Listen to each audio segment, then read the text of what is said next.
আগরতলার ক্যাটচৌমুনি শিবকালী মন্দিরের প্রতিষ্ঠা দিবস উপলক্ষে আজ দুস্থদের মধ্যে বস্ত্র বিতরণ করা হয়। মুখ্যমন্ত্রী অধ্যাপক ডাক্তার মানিক সাহা দুস্থদের হাতে বস্ত্র তুলে দেন। অনুষ্ঠানে মুখ্যমন্ত্রী বলেন, ধর্মীয় প্রতিষ্ঠান থেকে বস্ত্র বিতরণ করা এটা একটা সামাজিক কাজ। এই কাজের মধ্য দিয়ে সমাজের দুস্থ মানুষদের সেবা করা যায়। শিবকালী মন্দিরের পক্ষ থেকে আজ 1000 শাড়ি দুস্থ মহিলাদের মধ্যে বিতরণ করা হয়।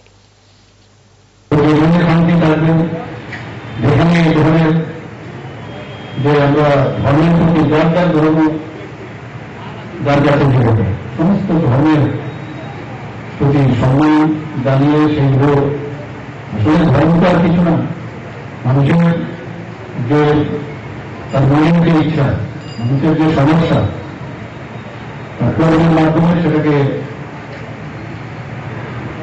যদি আমরা পরিপূরকের হিসেবে কাজ করতে পারি, তার থেকে বড় ধর্ম আর কিছু হতে পারে। মন্দিরে যখন আমরা ঢুকি বা মন্দিরে যখন বিভিন্ন পাঠ হয়, বিভিন্ন বিষয় আমাদের বলে, আসলে মানুষের কথাগুলো সেখানে আলোচনা হয়। আমরা কিভাবে আমাদের থাকা উচিত, আমরা কিভাবে করা উচিত, একে অপরের প্রতি সম্মান প্রদর্শন, একে অপরের প্রতি ভালোবাসা, প্রীতি, এগুলো কথাই বলা হয়।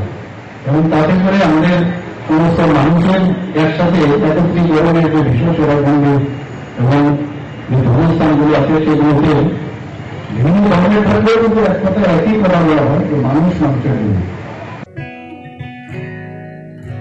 জুড়ে থাকে বাঁধন